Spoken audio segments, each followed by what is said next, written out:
somebody's nervous around here. My daughters said, am I nervous? And I don't think so. So they were nervous. So they're probably scared of what we're going to say. Ladies and gentlemen, it is a great pleasure to have a few seconds of your time as best man. For sure. I hope quite obvious.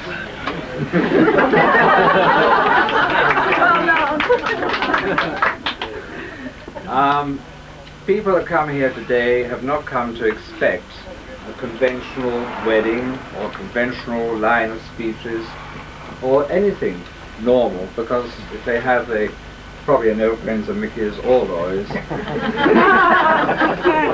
And so we're going to not be too conventional. And to start the ball rolling in an unconventional way, I am actually, just so I remind myself, I'm going to make a toast, first of all, to the bridesmaids, secondly, to Mickey and Loy, and then I'm going to hand over to somebody else, who I'll explain in a minute. And then my brother, we call him Mickey, by the way. I don't know what you call him. We call him Mickey. Michael will have the honor and responsibility of responding. So here we go with my part. And I would like to start with the bridesmaids. And I think that everybody here, they haven't got too much of a past, so I can't talk about it. I can only talk about their present, as I see them today, and what a hell of a future they must have. Because they're absolutely gorgeous. Yeah. So I would just like to say, congratulations, thank you young ladies. You did a wonderful job. Talk about you. A toast to the bridesmaids. The bridesmaids. Feeling on drink. Oh, you want a drink? No. Well, one is, if I'm too dull, you're going to start chatting amongst yourselves, which you're already doing, and go away. And if I give you anything close to the truth, his legal advisor, who I'm sure is around here somewhere, my Cuthbert Carter's. And if you don't know who this man is, his name is Ray Tooth, and he's difficult to see in a crowd. Actually, he's difficult to see without a crowd. He's only about his height. But he's very, very quick, and he might have me for would have me for libel. So I'm walking somewhat of a tightrope. So it's got to be brief for those two reasons. So I'll start off with Mickey. God. Yeah. We've been through the... I've tried to think of words that could describe him. And that's not very easy. One word. So I end up with words that were quite inappropriate. And the words that I think you would all agree would be inappropriate, he is not dull, conventional, cautious, pessimistic. It's gone a long time. I think I'm going to stop there, because Ray, I'm sure Ray is here. I'm recording it. Yeah, you're recording it. What he is, very, very briefly, because I've got to be careful again, is he's an optimist. He's an imaginative person. He's a creative person. He always thinks in millions. Who invited you in? It's something else. I can't see what it is. I'm a little aid here, my glasses. Kind of glasses. Yeah. Perfect. What else is he? You're awful glasses. I put down he's interesting. Michael or Mick, the celebrity. You all know him. If you don't know him, it's because you don't know him on television set or radio. He's been on every radio program or television program that's been going for the last 2 or 3 years or 4 years. Fortunately for us, possibly unfortunately for him, he's usually wearing a plastic bag over his head.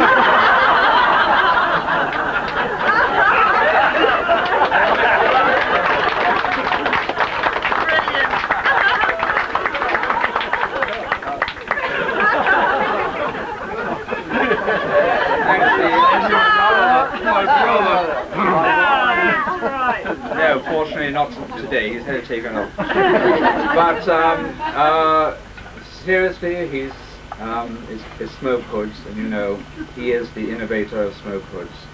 And there's nothing I need to say about that because he said it all on every foreign media.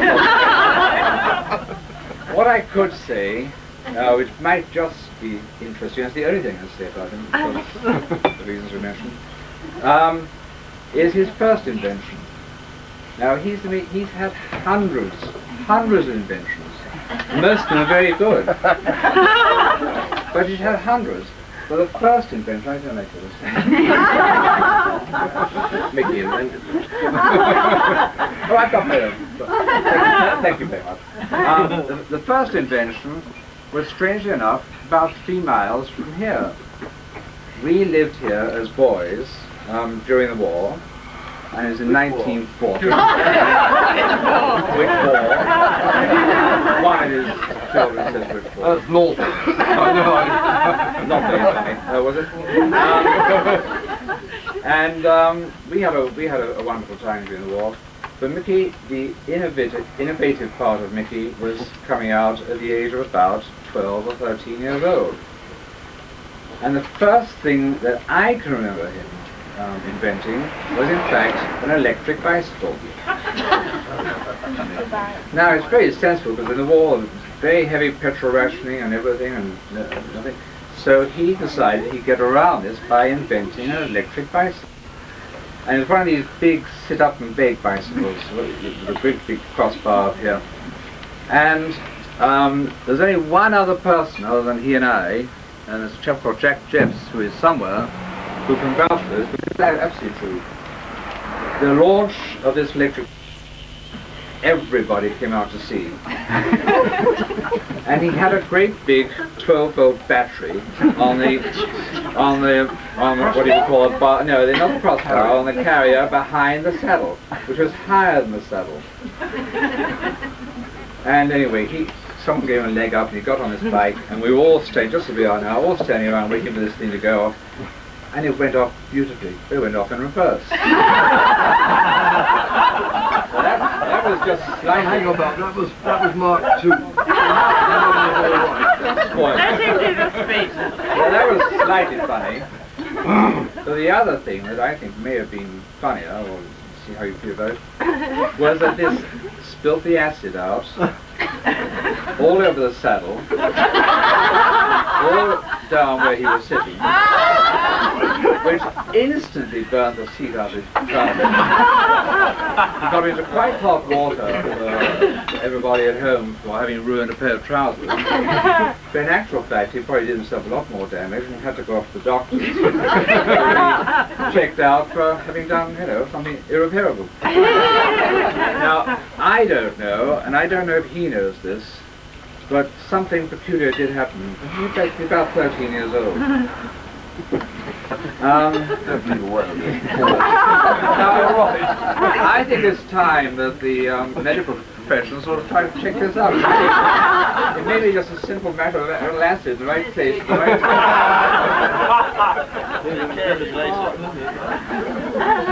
Right. Right. Yeah. Now the other thing I just wanted to say is that almost finished. Mickey the romantic. And he has been, and is, very romantic. And I don't know how many of you know this, but he actually went off to Spain to try to get a church in Spain called the Church for Virgins of De La Peña to marry Mickey and Lloyd. And this was to be a secret, and he wasn't going to tell Lloyd about this at all. Unfortunately, and for reasons I have not heard, the church turned him down. So, eventually, he got round, finally, to asking Lloyd to marry him, and boy, with a little help from his friends. And here we are today, which is an absolutely marvellous occasion. I think I may have said enough now. Yes, you have. I think the gathering today, we better put that down there.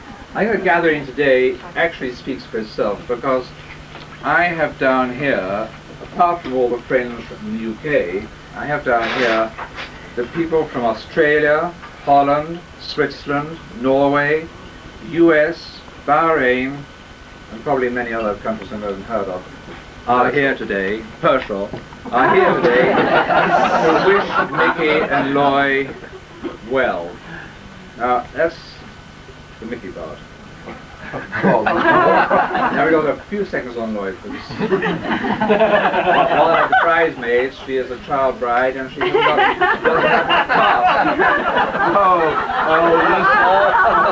I can tell you. yeah. All I know about Loy is good, and she had a wonderful short business career in building up a company called Next. Brilliantly, absolutely brilliantly. It's sold out. Sold out. Before starting selling with, or marketing and selling Mickey, with Mickey. Selling Mickey. It's Got it right first time. Loy is also innovative. And an expression of this innovation is that she has an aversion to flying. And as a story, and I didn't witness this myself, but I had from vague authority. God, what is coming out? I hope, no, The please. story is it's quite simple. She has found her own way of overcoming this fear of flying. She went off with a girlfriend who I also don't know. Is here. Is here. Is here. Went off with a girlfriend to some foreign part, like Corfu or somewhere, for a holiday. Quite rightly so. Very good idea. And Mickey and I believe Jason went down I don't think I'm going to forgive you. to Gatwick to meet his beloved Loy, and everything disgorged from the aeroplane. Hundreds and thousands of people kept on coming down through this corridor, pushing their trolleys and carrying their bags and everything. But no Loy, and no, what's her name? Stephanie. I know Stephanie. And you can look down this long corridor and it became totally empty. And they waited and waited, and about 10 minutes further on, later on, they heard a beep beep, beep beep, beep beep, beep beep, and one of these luggage trucks, one of the flatbed ones that can take a stretcher, actually was driving down full speed with Loy flat out, having started drinking 2 days before the flight, and continuing all the way through the flight, with poor Stephanie running after, carrying all the bags and the drinks, and they both arrived home safely, and there was no fear at all. So I think that's innovation. Cheers, Steph. Right, I'd just like to say, on behalf of the family, because Loy came on the scene about 11 years ago, she has been a wonderful, steadying influence upon my brother, which was A, very necessary, and B, a most incredible feat to achieve. She's been, and during those 11 years, she has won the hearts of the family, and I believe everybody here. And I would like to say to Loy, and I think she's a wonderful girl, and they're going to be very, very happy together, and I'd like to take a toast to Loy and Mickey. Thank you. This is on behalf of the guests, by the way. This is my Now, the speeches are practically over. In fact, they could be over. But we have an uninvited guest. Well, self-invited guest. We didn't invite him, we just original. And whether he's a friend of the family or not is to be decided as a result of this speech. So we hold our breath. And it's actually Mr. Michael White. All all I say is thank heavens Mickey didn't gain all his experience in the same place, or he'd have worn a trench down the aisle. We saw Trevor Bailey, Loy's father, give Loy away, and it seemed strange that somebody of such inestimable value as Loy should be given away, especially when she's being married to somebody like Mickey. And so my task today is not so much to give Mickey away as offload him. And clearly I couldn't have achieved this end by myself, and I'd like to take this opportunity to thank my backup team who've worked tirelessly for many years, and in particular I'd like to pay tribute to Mickey's hairdresser.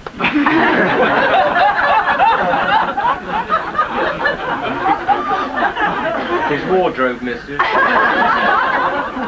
his masseurs, his location director, and last but not least his makeup artist and special effects man.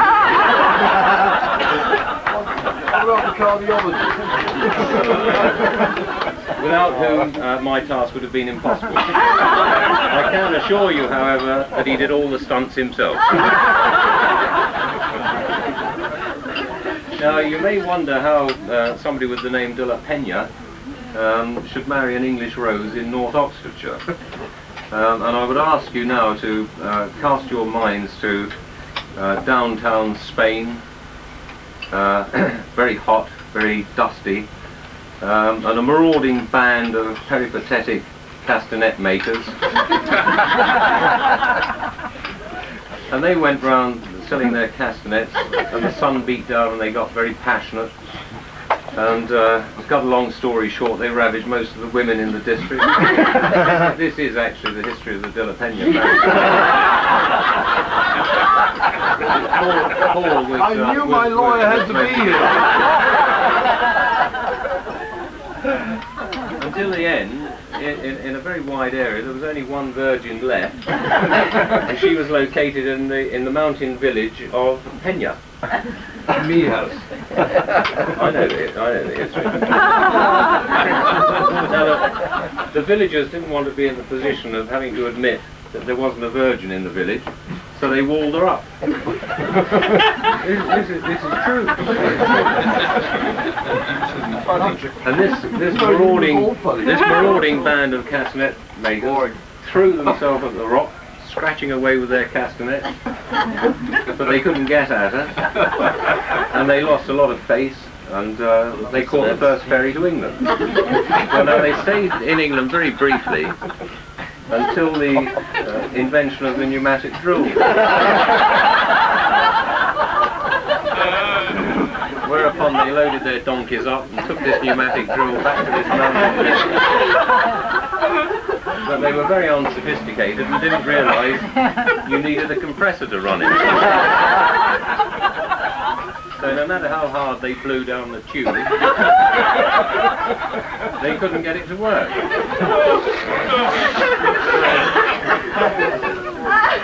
So now they were totally dispirited. A lot of them shot themselves, and the remnants caught another boat back to England. They landed in Southampton and then eventually made their way to what looked like their homeland, which was the Cotswolds. And there they settled. And eventually Mickey sort of broke away and ended up in Banbury, where he met Loy. Now, he pursued Loy without success for many years. I think everybody knows that. I think it's 10 and a half or something. But as Paul hinted, the turning point came with the invention of the smoke hood. And when she saw Mickey with one on for the first time,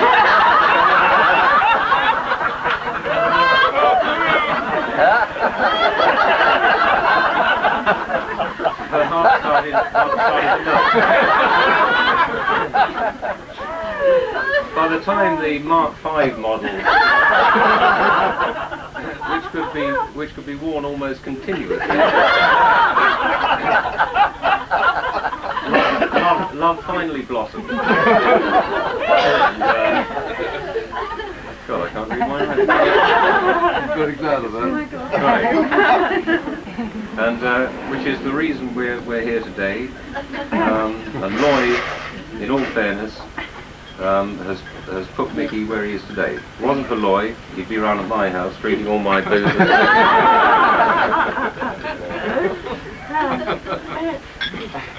I've just got a few announcements. Mickey wants it to be known that marriage may alter his golf arrangements.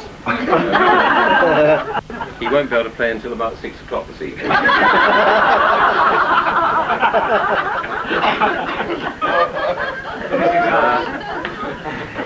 I'd like to thank everybody who contributed to Mickey's operation. Unfortunately, we got all the money together, but the surgeon thought it unethical as he wasn't continuing a career as a soprano and declined to carry out the operation. However, he met Mickey at a party some weeks later, and he's going to do the operation for nothing.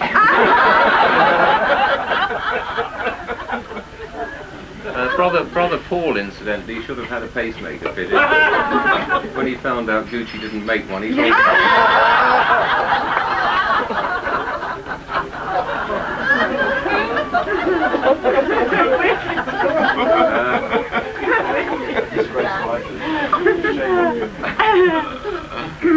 I've just got a few telegrams. There's one from Charlene.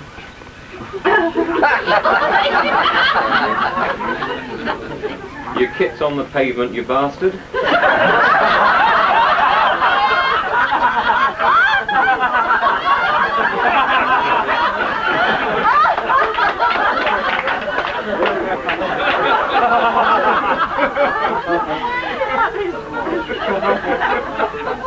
There's one here from Gladys. Can I have my key back?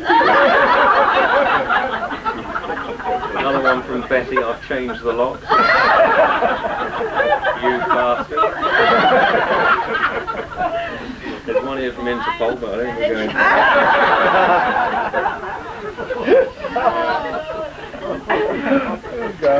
to. And really, that's it. Just to wish Mickey and Lloyd all the happiness. They're wonderful people, and thank them very much for having us all as their guests today. And it is my toast. On behalf of the guests, would you toast Mickey and Lloyd? Mickey and Lloyd! Oh, all of it.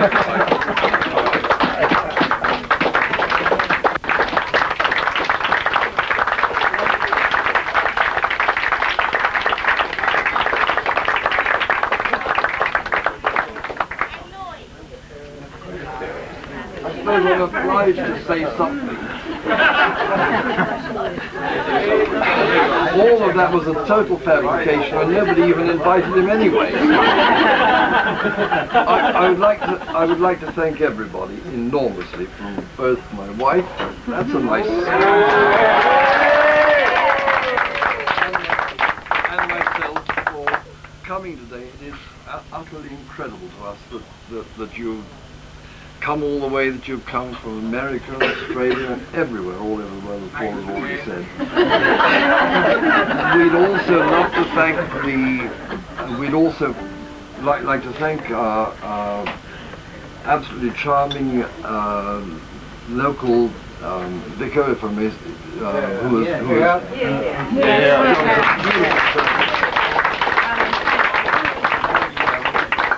and also the parishioners of this parish, who have been absolutely sweet and charming and wonderful to us, and made us welcome for the last 2.5 years we lived here, correct?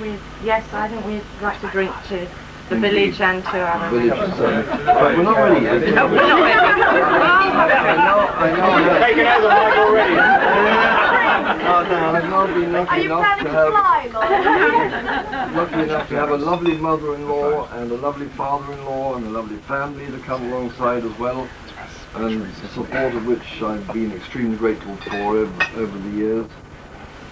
Just for a moment, there was the story about two cannibals talking together in the jungle, and one said, "Well, if you don't like your mother-in-law, then just eat the vegetables."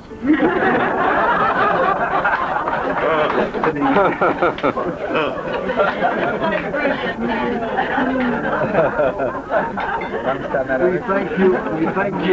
thank you all very much. God bless you all. Cheers. Cheers.